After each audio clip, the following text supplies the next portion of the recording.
తీసుకెళ్తుంది సోయి లేదు అంటున్నారు. తల్లిని కూడా ఇప్పుడు తల్లిని తగ్గించుకుంటే చాలేని మనం అనుకుంటున్నాం. రాత్రి 9 గంటల నుంచి బదిలాడుతున్నాం, ఇవ్వట్లేదు మనిషిని. మేము డెలివరీ చేస్తామని ఇవ్వలేదు.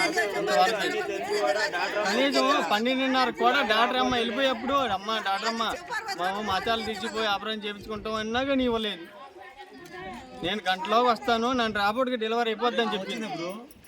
ఇప్పుడు కూడా రాలేదు. 12:30కి వెళ్ళింది, ఇప్పుడు కూడా రాలేదు. ఇప్పుడు అమ్మాయికి కూడా సోయలేదు. అమ్మ మరి ఇప్పుడు నా మనవరాలకి ఎలాగుంది అమ్మ అన్నాను. అంతే బరువు ఎక్కువ ఉన్నది అమ్మ అన్నారు.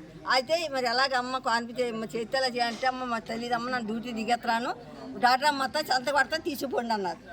అంతే డాక్టర్ అమ్మ వచ్చింది, ఆపరేషన్ కేసులోకి వెళ్ళిపోయింది, పిల్లల్ని కొడకంట పోయింది. అది మళ్ళీ వెళ్ళేటప్పుడు కూడా మళ్ళీ డాక్టర్ అమ్మ వెళ్ళిపోయేటప్పుడు కూడా కార్కాడికి వెళ్ళాను. కార్కాడికి వెళ్తే ఏమమ్మా తొలిచూరు మీరు కూడా కనుక్కున్నారు కదా బిడ్డల్ని, తొలిచూరు ఎలాగుంటుంది మీకు తెలియదా మీకు సంగతి అన్నది. అంతే తెలిసి అమ్మ మరి కాన్పు వచ్చింది మనం వెళ్ళిపోతాం అంటే మధ్యాహ్నం అన్నం తినేసి వచ్చేస్తాను, 2 నిమిషాల పక్కన వచ్చేస్తాను అన్నారు. అది కథ. అది అందులో చేష్టలు అడిగాను, అంతా ఉన్నోళ్ళు ఎందుకు మగవాళ్ళు అడిగాను, ఆడవాళ్ళు అడిగాను పంపించమని. దండ కూడా పెట్టాను, పంపించలేదు.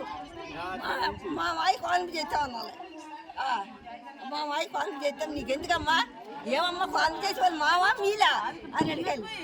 అది ఇప్పుడు చూడు ఏం పని చేసేది. అది